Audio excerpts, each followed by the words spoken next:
Hello, everybody. Welcome to my channel. You're very welcome here. If it's your first time, a special welcome. And I'd like to say thank you to all of you who have subscribed, especially recently. It's wonderful to see so many new people joining the channel, and I thank you all for your feedback and your kind words, so many of you. But also for your humility and your openness in sharing your experience on many of these topics that are all to do with the effects of having grown up with a narcissistic parent or come from a dysfunctional family background. So my name is Christiana Davidson. I'm a psychotherapist and a hypnotherapist, and I help clients worldwide to heal. So the topic for today, this is the title. It's me, bond, trauma bond. And the cue here is the trauma bond gets you to abandon yourself. So let's understand this a little bit more. I'm sure most of you have heard of the term, the trauma bond. And I'd be interested to know what your definition is. But my intention in this video now is to unpack it a bit further so we can really get to the heart of this impact of having a narcissistic parent in childhood, because this is the key impact, if I'm honest, the key wounding that needs to be repaired, because it's all to do with love in the end. We need to heal our experience of love or lack thereof.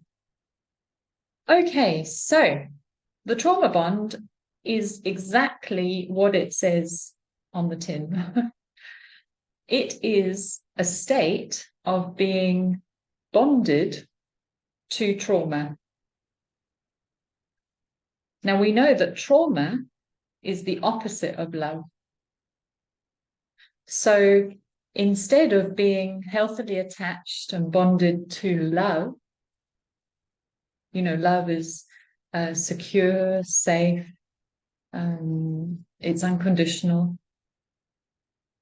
The trauma bond is one in which we're attached to being unloved, to trauma. In other words, that is what trauma is. So those two words, bonded and attached, they're very strong words.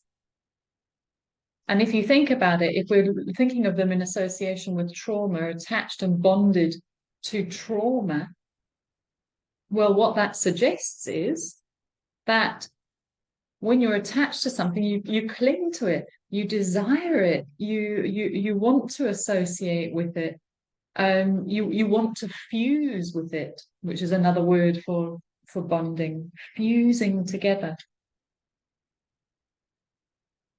So when someone finds themselves in a trauma bond, we can say that they are in love with the feeling of trauma.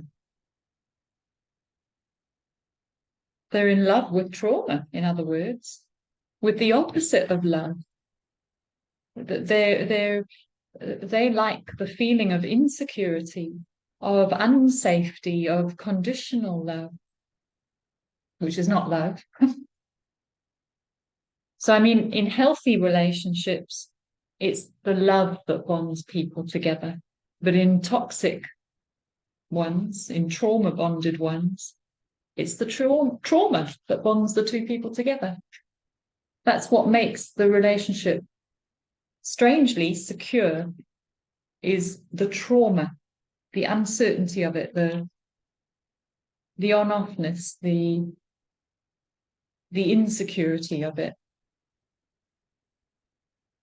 Okay, now what is it that makes up the trauma part of the trauma bond? I mean, why is it traumatic, in other words? So let's explore this a bit more. And I'm going to suggest that it's traumatic because it involves these two following things. On the one hand, the trauma bond requires enmeshment. And then on the other hand, it also involves rejection. So the trauma bond has both the enmeshment aspect, but also the rejection aspect. The way I put it is it involves fusing in enmeshment, but it also involves being refused that enmeshment, being refused by the other to enmesh with you. So what is enmeshment? Well, it is a fusing of one person with another. In other words, one person has to dissolve into the other. There's one more dominant and the other person dissolves themselves into this other. It's like a takeover, an enmeshment. It's hard, you can't separate because one personality is the dominant one. One is going to be the one that is enmeshed with, or you're enmeshed into, because both can't fuse. You know, one has to become the invisible one, the voiceless one, the identityless one, in order to merge into the identity of the other. So you can't have both people kind of merging equally into each other. You can't have both worlds kind of coming together amicably, which would be what love is. No, in the trauma bond, it's one person diminishing and the other sort of taking over. So this is exactly what happens now in narcissistic family systems. You know, one parent, usually the mother, if I'm honest, causes or seeks enmeshment with their child.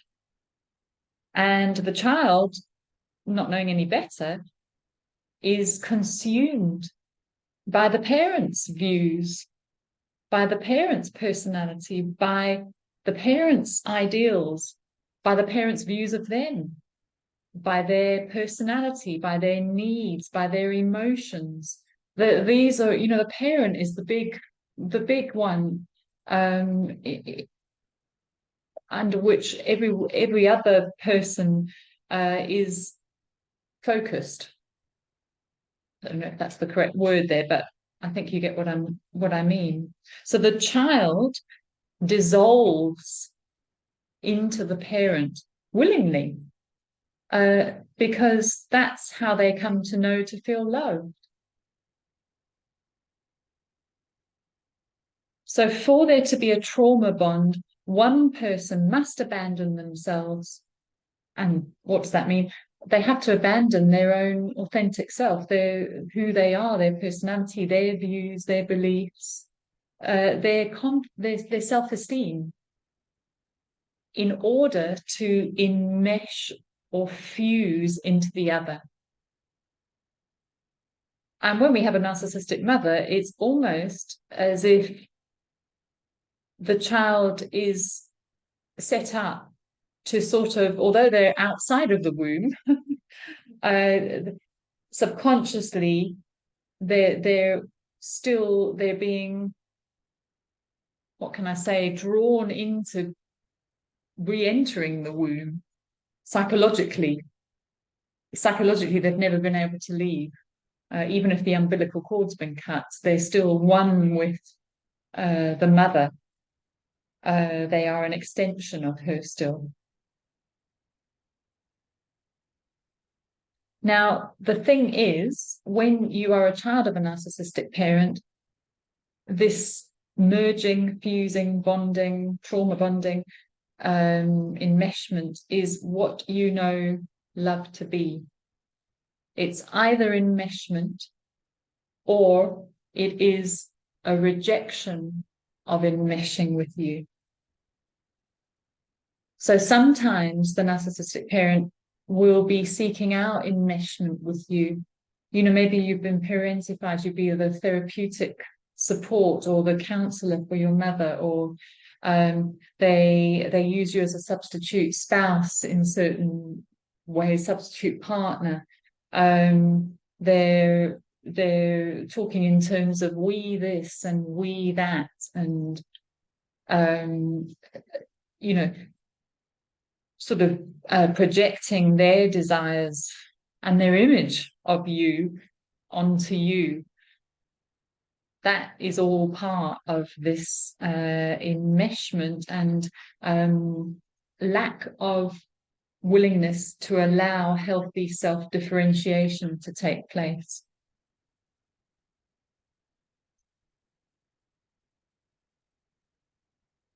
So the mother doesn't want to let go of being one with the child as the child was in the womb. She wants to maintain that because that child then is her source of secure attachment in some ways, but it's not. It's a trauma attachment. So this sets up the desire in the child, above all things, to find enmeshment, because we come to know that that is what love is and how love feels and what it's like to be safe. It's to be in enmeshment, where you are invisible.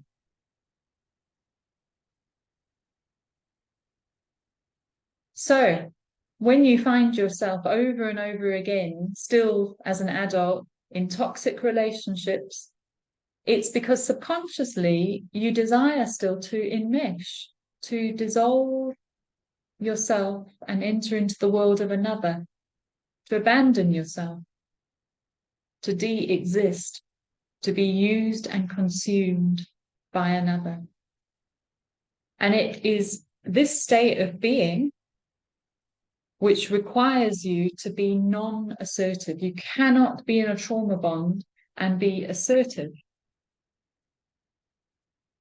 And, you know, if you're not in an assertive state, you're in a low self-esteem state. That's the state you have to be in. You have to be in a low self-esteem.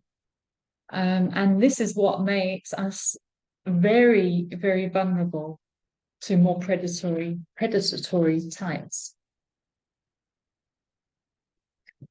But coupled with this, you see, it sets up our understanding of what it feels like to be in a loving relationship. And what we come to learn is that if we don't have the trauma, then we feel like it's boring, like there is no actual bond, like there is no actual love. You know, we need the sort of on-offness of the person desiring to enmesh with us, and then on the other hand, rejecting enmeshment with us and casting us out. That's what we grow to understand is love, and it is not. It is not. That sets us up for love addiction, limerence, all of these types of things, which we have confused then with love, and obviously it's not love, it's abuse. So how do we sort of begin to break out of this? Well, first of all, I would like to suggest that we become very aware of the people in our lives with whom we tend to want to diminish ourselves, with whom we tend to want to show up in a low self-esteem state, a non-assertive state. Just be aware of that. Observe yourself. Oh, these types of people, I tend to kind of adopt a more subservient, low self-esteem, non-assertive state. And once you're aware of that, then I challenge you, and you know, the best place to start with any healing, I believe, is the body.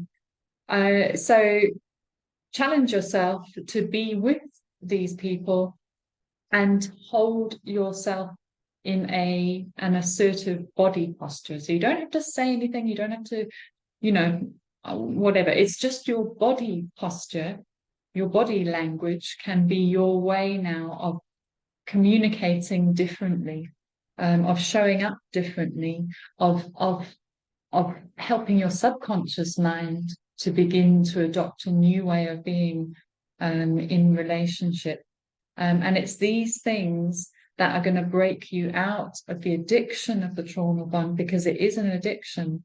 And it's not easy because, you know, we want to just go back into those toxic, you know, love addiction-y type feelings, the on-offness, the uncertainty, the, you know, the rejection, and then the re-emerging, you know, we've got to actually come to the point where we say, no, I'm now wanting to choose real love, which is safe, calm, secure. It doesn't change, you know, it's enduring, and it brings peace. And although that may sound quite unattractive and boring, you know, over time, I think, myself included, we grow to really sort of be repelled by the toxicity of the trauma bond. And the next time that someone shows up, and you think to yourself, oh my goodness, this could be trauma bond,